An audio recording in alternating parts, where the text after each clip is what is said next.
Hola, muy buen día, feliz domingo. Bienvenidos a otro domingo de estudio bíblico. Estamos en el Evangelio de Marcos. Hoy vamos a estudiar en el capítulo 8 del versículo 22 hasta el 38, que es el final de nuestro estudio de hoy y del capítulo este.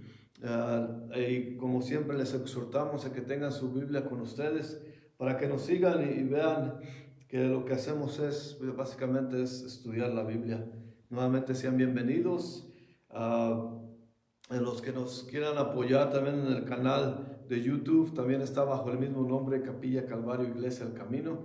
Así que les agradeceríamos mucho por su apoyo aquí en este canal de Facebook y también en el canal de YouTube.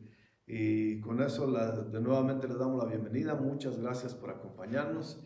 Y vamos a estudiar la palabra. Para eso estamos aquí, estudiando la palabra aquí en este lugar. Y también antes de empezar, como siempre, les encargamos sus oraciones ante el Señor en nuestro nombre, que el Señor pueda hacer o que haga una, porque Él puede todo, para que el Señor haga una obra en este lugar de Michoacán, donde nos encontramos. Así que sean bienvenidos y gracias, muchas gracias por su compañía.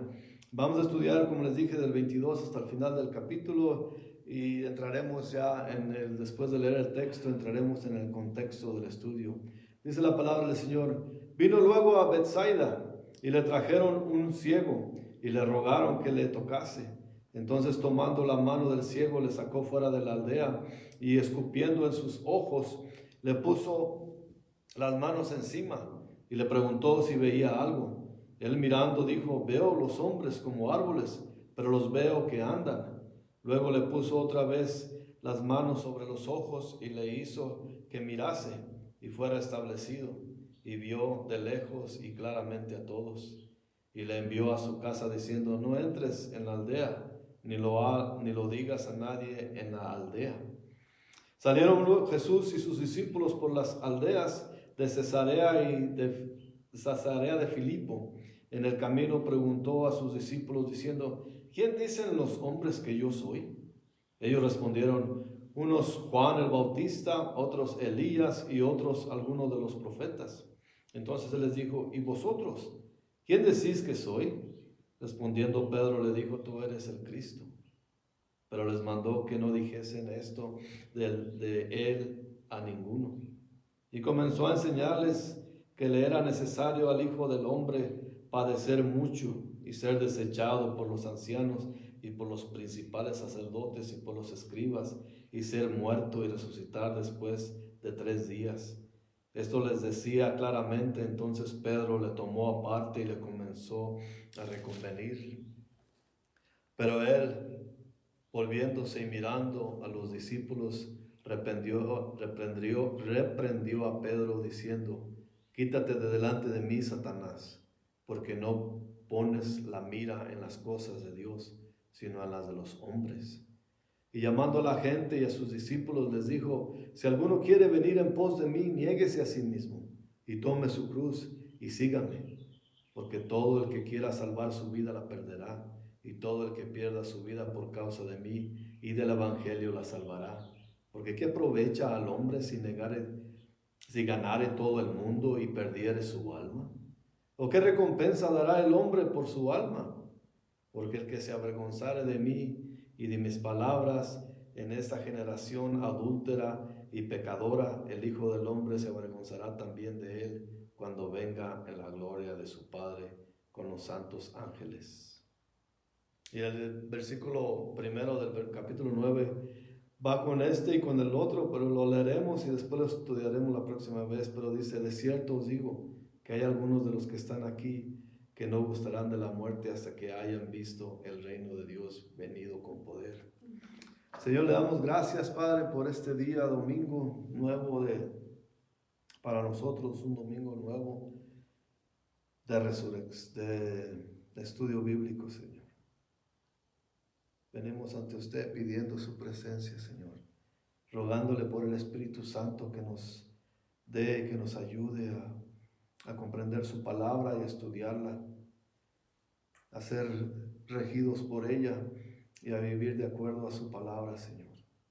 Ayúdenos a comprenderla, a estudiarla y a venerarla y a poseerla, a hacerla en nuestros corazones, Señor. Gracias, Padre, por estar con nosotros. Gracias por su palabra y gracias por este día, Señor. Bendíganos, ayúdanos. Bendiga este tiempo y sea glorificado, Señor. Es nuestro propósito, glorificar su nombre, estudiando su palabra, Señor. Esto oramos en el nombre de Jesucristo nuestro Señor. Amén. Pues aquí estamos viniendo como el Señor, ya hemos estado en los estudios anteriores, como el Señor va como que dice, de playa en playa, de costa a costa, en el lago, en el mar de Galilea. Y dice aquí el versículo 22 hasta el 26, vino luego a Betsaida y le trajeron un ciego y le rogaron que le tocase. Entonces tomando la mano del ciego le sacó fuera de la aldea y escupiendo en sus ojos le puso las manos encima y le preguntó si veía algo. Él mirando dijo, veo los hombres como árboles, pero los veo que andan. Luego le puso otra vez las manos sobre los ojos y le hizo que mirase, y fue restablecido y vio de lejos claramente a todos, y lo envió a su casa diciendo, no entres en la aldea, ni lo digas a nadie en la aldea. Esta presentación de este milagro es como el Señor lo hizo esta vez. Y no es que el Señor haya usado poquita poder y que no lo sanó de inmediato, como lo ha hecho en otras ocasiones. Pero yo creo que tiene un mensaje especial esta manera de sanar del Señor en esta vez, porque vemos a lo contrario que hacen hoy en día los farsantes, los que anuncian sus servicios de sanación y cómo ponen las manos en la gente y cómo los avientan. Y vemos cómo el Señor sanaba de diferentes maneras. Pero aquí yo pienso y creo y puedo equivocarme porque tampoco soy ningún erudito, pero esta ilustración es algo semejante a la condición de los discípulos. Ya hemos visto cómo el Señor les dice que no entienden, como en los pasados estudios les está diciendo, no entienden, no comprenden todavía, no han visto todavía. Y el Señor en este ciego, en esta aldea de Betsaida, está ciego y como no totalmente ciego, porque le quita las manos una vez después de escupir sus ojos y pero ve como sombras. Ve como árboles. Él dice, a lo mejor este hombre perdió la vista por alguna enfermedad, pero algo parece que como que no fue ciego toda su vida, porque puede ver como los árboles, quiere decir que en algún tiempo vio bien. Pero el Señor hace eso, pero es como los discípulos que le están quitando esa velo que tienen, que no ven bien ni a su Señor Jesús, que ellos han estado con Él. Y gradualmente el Señor les quiere destapar su vista espiritual para que vean. Así que quiere aclarar su vista. Eso es lo que también nosotros éramos en un tiempo cuando no conocíamos de la palabra del Señor. El Señor ha aclarado nuestra vista espiritual gradualmente mientras hemos estudiado la palabra, mientras nos hemos reunido a estudiarla juntos en las iglesias, en las congregaciones, y eso es lo que ha estado destapando nuestro velo de nuestros ojos y hemos podido ver ahora con claridad. Y así el Señor está viendo, que abriendo los ojos de los discípulos con claridad, de ver realmente quién es Él en verdad, porque ellos como mentalmente saben, pero no saben la magnitud, como que no entienden todavía la grandeza de lo que es Jesucristo. Y muchas veces nosotros no entendíamos la grandeza de nuestro Señor Jesucristo, pero ya podemos ver claro, gracias precisamente al estudiar las Escrituras. Y eso es lo que queremos transmitir también. Como vamos a ver al final de este estudio, que eso es lo que hacemos, que tratar de transmitir la claridad de quién es Dios, de quién es Jesús y quién es el Espíritu Santo. Hay mucha gente que está metida en religiones y tienen un velo sobre sus ojos. tienen las costumbres y rituales que de nada sirve. Nuestro mensaje es Jesucristo, quien murió y fue sepultado y resucitó al tercer día. Cuando las personas tienen ídolos de barro, de piedra y de madera, y les tienen más fe a esos ídolos que en realidad la tienen por Jesucristo nuestro Señor. Y cuando eso sucede, en realidad lo que están haciendo, y si son honestos con ellos mismos, le están diciendo a Jesús: te rechazo, no quiero lo que tú hiciste por mí en la cruz. Porque ellos demuestran fe en ciertas figuras, en ciertas imágenes, en ciertas esculturas hechas por manos de hombres. Y los alaban, les rezan y les proclaman o les rinden su fe a ellos. Entonces están rechazando la muerte, la sepultura y la resurrección de nuestro Señor Jesucristo. Y eso es lo que están haciendo realmente. Pero Él es el único que nos puede reconciliar con Dios. Tenemos que ver, por eso es necesario ver las Escrituras. Y yo sé que muchas veces puede sonar hasta ofensivo, y esa no es nuestra intención, de ofender a nadie, pero es aclarar lo que es las verdaderas Escrituras y ver lo que estamos haciendo mal. Tenemos que desdirigir, que tenemos que ver con más claridad, quitar ese velo religioso de nuestros ojos y poder ver con claridad lo que dice la palabra de Dios. En 2 de Corintios, Pablo dijo en el capítulo 5, versículo 20 y 21, dice: así que somos embajadores en nombre de Cristo, como si Dios rogase por medio de nosotros. Os rogamos en nombre de Cristo, reconciliados con Dios. Al que no conoció pecado, por nosotros lo hizo pecado. Ese es Jesús, para que nosotros fuésemos hechos justicia de Dios en Él. Nuestros pecados fueron borrados por la sangre preciosa de Jesucristo. Y ahora nosotros somos también mensajeros, así como lo fue Pablo. Claro que no podemos compararnos con la gran fe de Pablo y con la gran obra que hizo Dios por medio de Pablo. Pero a Pablo no lo levantamos como un santo poderoso. Fue un instrumento poderoso de Dios. Así como muchos personajes de la Biblia. Y eso no quiere decir que tenemos que levantarlos más altos que Cristo Jesús. Solamente Jesucristo intercede por nosotros. Dios nos usa como embajadores, es decir, mensajeros, que tenemos que... ¿Y qué tiene un mensajero si no es la palabra? ¿Qué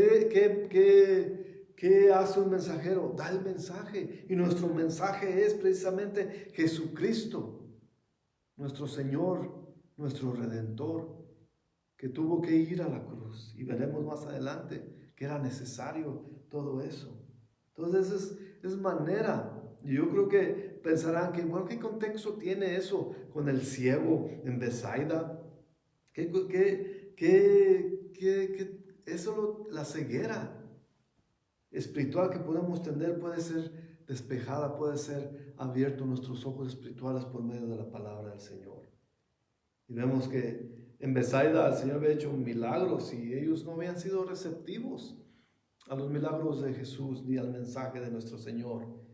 Pero él por eso quizás le dijo, quizás este hombre no era ni de Betsaida. Se lo llevaron ahí en Betsaida, pero como vemos en el versículo 26, dijo: no entres en la aldea, ni lo digas a nadie en la aldea. Él quizás era de otro lugar y dijo: vete, no entres a la aldea, porque esa aldea ya ha tenido muchas oportunidades, ya ha visto el poder de Jesús y no lo han entendido, no lo han recibido. Y eso es lo que pasa muchas veces, que la gente no recibe el mensaje, porque no es manera de algunos, es pereza espiritual, otros son quizás el pecado que los jala, y saben que si conocen la verdad no pueden vivir en esa religión que tiene pecado en ellos, y viven felices en esa manera de hacer rituales y hacer costumbres y seguir en su pecado. Pero la realidad es que si al oír el mensaje tienes responsabilidad ante Jesús. Quizás algunos no quieren oír, porque no les interesa, porque no quieren tener esa responsabilidad ante Dios de conocer la verdad y no venir a Dios, no venir a Jesús, porque su pecado o por las tradiciones que tienen no las pueden dejar. Y eso es lo más difícil para un religioso, dejar todas las tradiciones, todos los rituales, porque viven sus vidas como quieren, pero piensan que al hacer esos rituales ya se ganaron, como si de ellos dependiera la salvación, y no es así. Bueno, ya pasando a lo siguiente, dice el versículo 27, salieron Jesús y sus discípulos por las aldeas de Cesarea de Filipo, y en el camino preguntó a sus discípulos diciéndoles, ¿quién dicen los hombres que yo soy? Cesarea de Filipo está como a 40 kilómetros al norte de Betsaida y el mar de Galilea a la orilla sur. Así que caminaron buen terreno, pero el Señor iba caminando enseñándoles. Y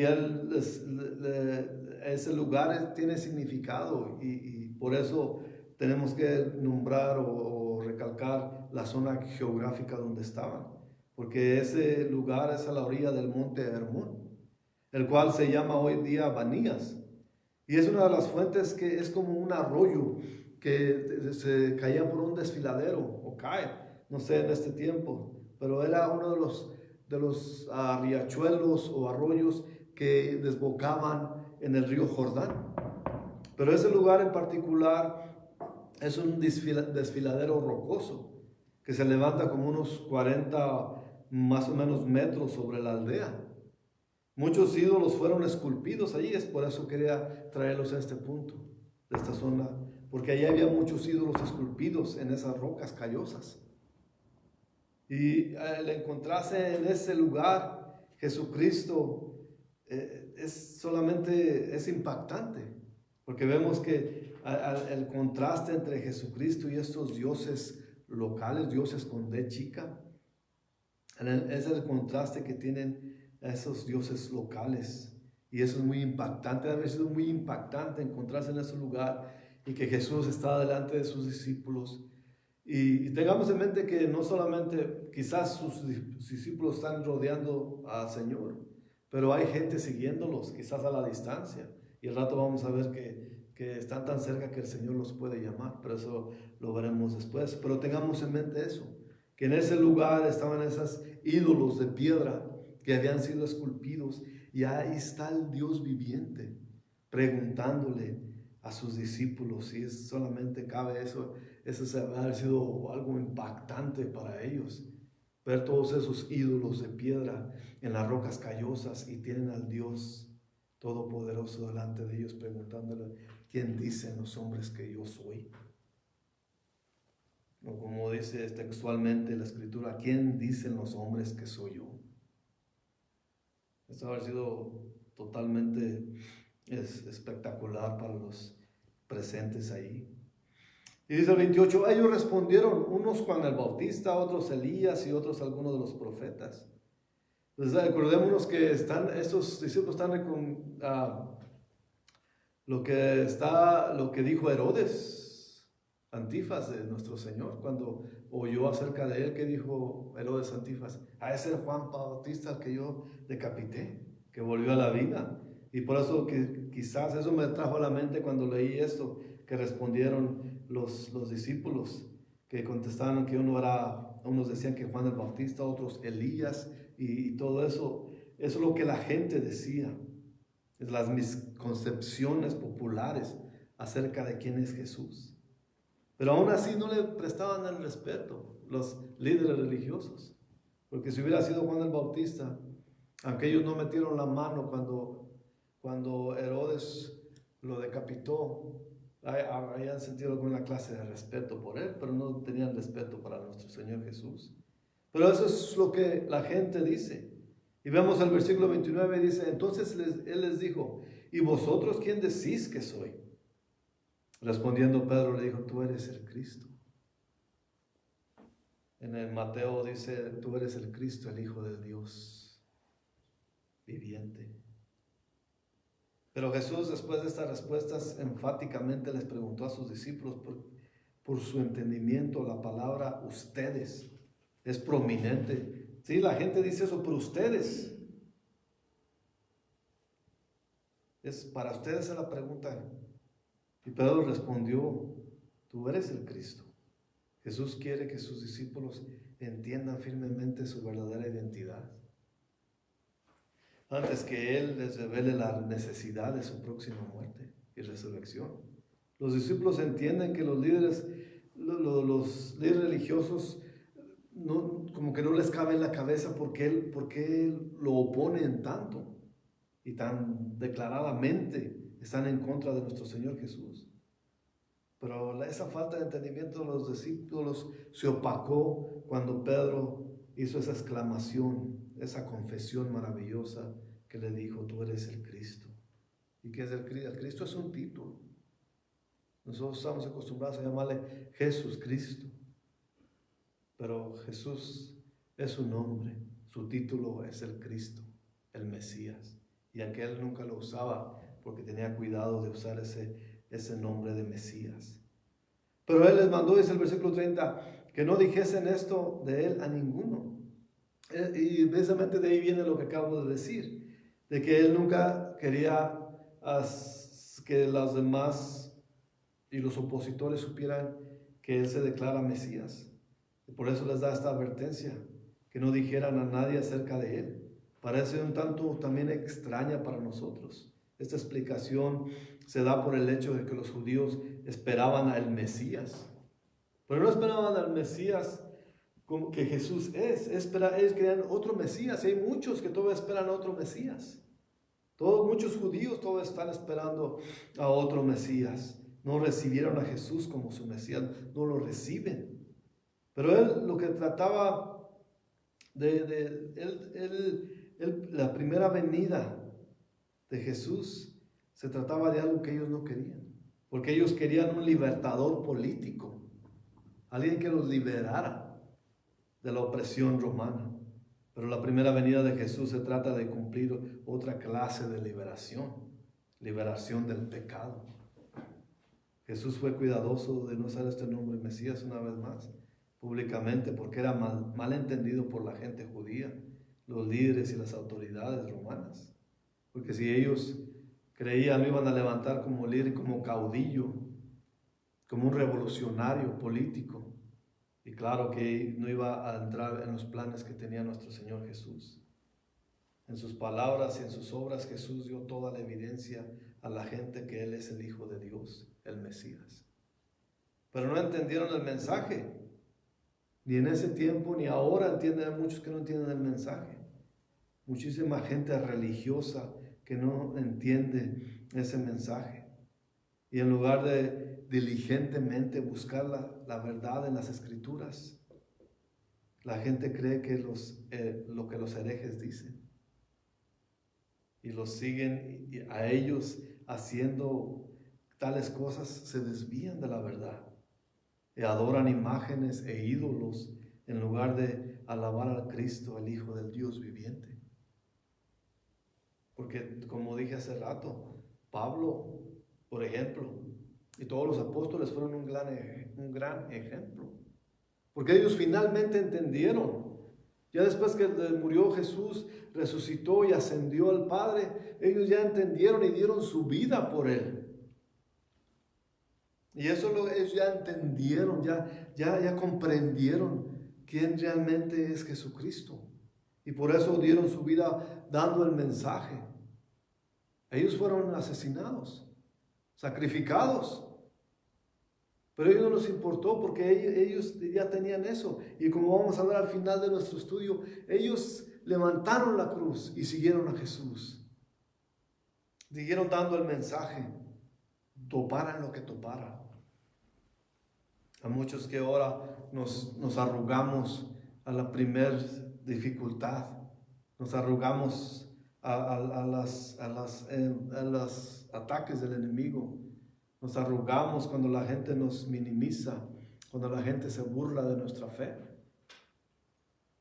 Pero estos hombres entregaron su vida y es más valiente decir la verdad en frente de los herejes que tratan de desviar a la gente del verdadero Dios, que les ponen ídolos enfrente de ellos para que los veneren, que les hacen fiestas y hasta con música pagana, y eso según ellos los hace religiosos. Vamos a ver tal cosa. Nadie habla acerca de eso porque tienen miedo de que los ridiculicen y que los ataquen. Pero es necesario hablar. Esa religión que predomina en este país, en Latinoamérica y quizás en todo el mundo, esa religión está llevando mucha gente al infierno. Porque les dan un falso sentido de salvación. Nos llevan a venerar ídolos cuando eso va en contra de la palabra de Dios. Nos llevan a venerar personajes que sí están en la Biblia, pero ellos no son Cristo Jesús, ellos no son Dios. Instrumentos fueron, instrumentos son, porque los que escribieron por obra del Espíritu Santo esas escrituras, ellos caminaron con Jesús, algunos de ellos. Y por eso dejaron plasmado aquí su fe en nuestro Señor. Pero ellos no los veneramos como Dios. Dios es Dios. Ellos fueron instrumentos. Y tenemos que aclarar todo eso. Jesús quiere hablar la mente de todos. Porque eso dice aquí el versículo 31. Y comenzó a enseñarles que le era necesario al Hijo del Hombre padecer mucho y ser desechado por los ancianos y por los príncipes sacerdotes y por los escribas, de ser muerto y resucitar después de 3 días. ¿Qué? Eso es también increíble. Veamos aquí el corazón de los discípulos. Se han de ver desplomado en sus estómagos, su corazón, al oír que los líderes religiosos, los que están encargados de guiar a la gente a Dios, son los que van a estar en contra de Dios mismo. Pongámonos en lugar de estos discípulos. Ese es el Señor. Ya les había dado varias predicciones claras acerca de la próxima muerte y su resurrección de Jesús. Y comenzó a enseñarles, quiere decir, una nueva enseñanza, que les está descubriendo algo nuevo. Es acerca de su muerte, de su sepultura y resurrección.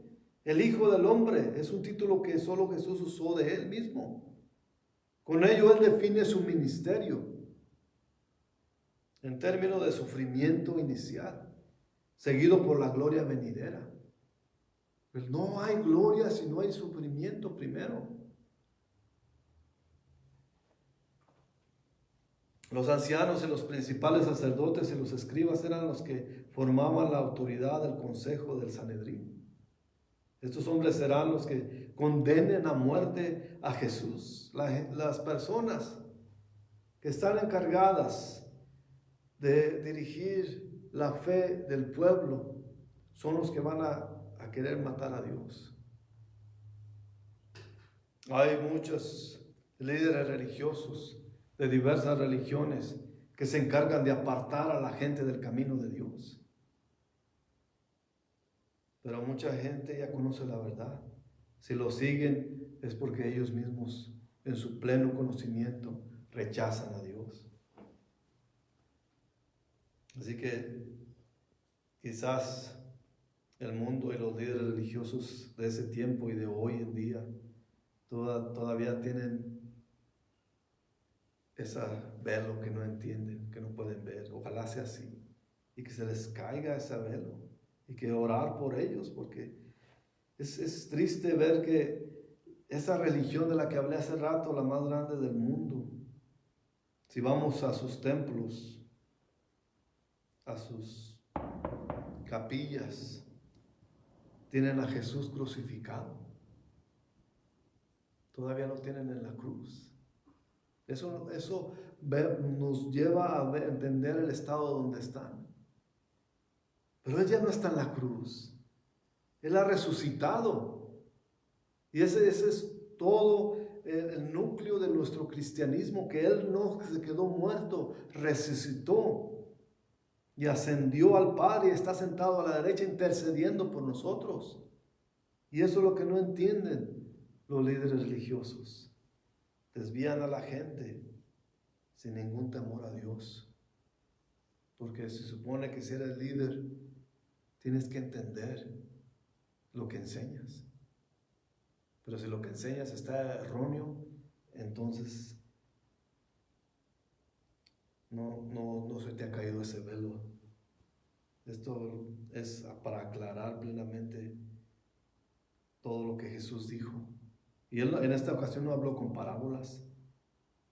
Y Pedro entendió claramente la explicación. Por eso se turbó su corazón. El Señor iba a morir. Y no lo pudo aceptar ni entender. Y por eso le reconvino, según aquí dice. Pero él, volviéndose y mirando a los discípulos, reprendió a Pedro. Porque esto decía claramente. Cuando hablaba claramente, dice que Pedro entendió claramente lo que dijo. Entonces Pedro le tomó aparte y le comenzó a reconvenirle. No podía aceptarlo. No es que veamos que Pedro lo está haciendo de manera, no, Señor, ¿cómo va a ser que tú vas a morir? Que lejos esté de eso. En otros evangelios dice, yo daré mi vida por ti. Nadie te hará nada mientras yo esté presente. Es que no podía aceptar porque él no enseñó con parábolas. Entendió directamente, por eso Pedro le quiso reconvenir. Pero él, volviéndose, dice el versículo 33, mirando a los discípulos, reprendió a Pedro diciendo, quítate delante de mí, Satanás, porque no pones la mira en las cosas de Dios, sino en las de los hombres. Los pensamientos de Pedro aquí y la acción de Pedro nació del miedo y de la preocupación. Pero quizás era buena intencionado él. No creo que haya sido muy mal intencionado. Pero él estaba temeroso de eso. No le cayó bien esa noticia. Pero esos pensamientos no encajaban con el plan del reino de Dios. No quiere decir que con esto Pedro estaba poseído por Satanás. Pero ciertamente Satanás sugirió esos pensamientos en Pedro. Y si fuera el plan de Pedro y más bien el plan de Satanás, Jesús nunca hubiera ido a la cruz. Porque es lo que menos quería Satanás, que hubiera salvación para la humanidad. Dice el 34, llamando a la gente y a sus discípulos les dijo, si alguno quiere venir en pos de mí, niéguese a sí mismo y tome la cruz y sígame. Y es como vemos aquí que la multitud o la gente que estaba siguiéndolo, lo seguía quizás a distancia, pero no tan lejos. Por eso les dijo, vengan ahora, niéguense a sí mismo. Negarse a sí mismo no quiere decir odiarse a sí mismo, pero es dar total control de su vida a Jesucristo. Tomar su cruz. Las personas que cargaban su cruz iban en camino a su ejecución. Por eso es una imagen gráfica de alguien que está muerto a su propia voluntad y está listo a aceptar a cualquier costo que envuelva una vida de entrega al cristianismo.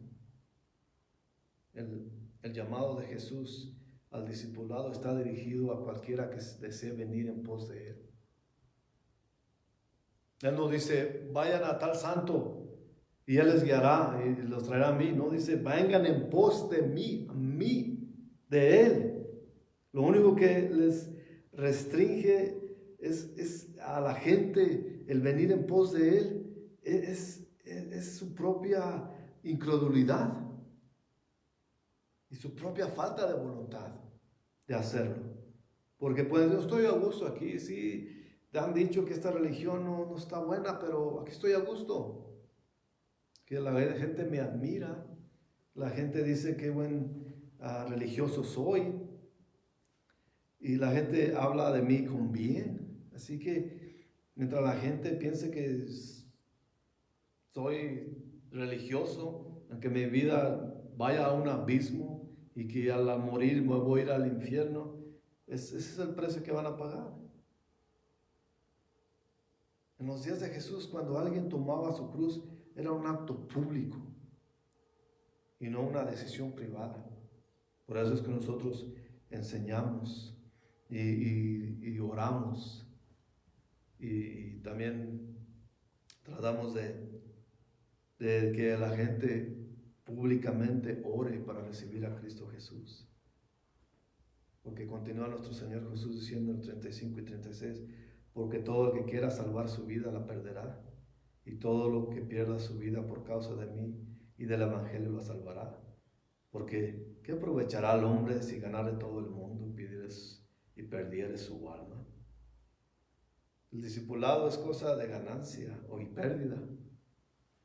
La pregunta es que si vamos a gastar en nuestras vidas o invertir en nuestras vidas.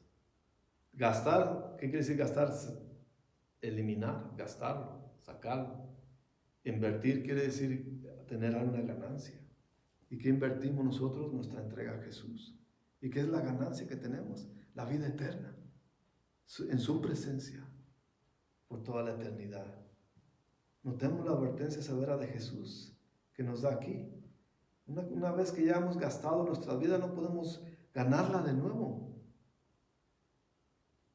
Él estaba instruyendo a sus discípulos, hombres que ya habían confesado en Él que es el Hijo de Dios. No les estaba diciendo cómo ser salvos e ir al cielo, pero les estaba diciendo cómo salvar sus vidas y hacer lo mejor con las oportunidades en la tierra. Perder su alma es el equivalente a malgastar su vida. Puedes ganar todo el mundo y ser exitoso ante los hombres, ante los ojos del mundo, y no tener nada cuando estés en presencia de Dios. Ni todo el mundo es suficiente para comprarte una vida. Pero el hombre más rico de todo el mundo, ya ven que a la gente les gusta ver a los hombres más ricos del mundo. Hay hasta revistas donde los califican y los ponen quién es el número uno, el que tiene más riquezas en todo el mundo. Y ahí va la lista. Pero ¿qué le aprovechará a él? Todo lo que tiene, todo ese fortuna, todo ese dinero, todo ese poder no le alcanza para comprarse una vida, porque Dios no le dará una vida nueva si no camina con Él, si no se rinde ante Él. ¿Y qué hace mucha gente hoy en día? Mucha gente hace trampas para hacerse de dinero. Mucha gente es corrupta, se corrompe por el dinero. ¿Pero qué le sirve el dinero? Sí, la gente los admira porque son ricos y hay mucha esa tendencia a que la gente admire a las riquezas de los hombres. Pero no ven en su corazón. Porque mucha gente es soberbia, es orgullosa, prepotente. Porque entre más dinero tienen, más poderosos son, más admirados son. Pero es cuando les falta el orgullo. ¿Y qué va a hacer todo eso? Esa riqueza no es suficiente para comprarse otra vida. Por eso es lo que dicen las palabras de nuestro Señor. ¿Qué le aprovechará al hombre si ganara todo el mundo y perderá su alma en ese proceso? Así que eso es para recibirlo, para entenderlo. Continúa el versículo 37 y dice, ¿o qué recompensa dará el hombre por su alma? ¿Qué vas a presentar ante Dios por tu alma? La manera en que vivimos nuestra vida tiene consecuencia. Claro que la tiene la consecuencia en la eternidad. La idea no del lado espiritual de la persona y su pérdida por la eternidad. Pues, ¿qué vas a ganar después de toda esa riqueza? De toda esa corrupción en la que te envolviste por ganar tu riqueza, va a ser una pérdida en la eternidad. Todo eso que tienes acumulado, que te has vuelto usurero por eso, todo lo que esa riqueza conviene, es una pérdida al final de cuentas en la eternidad.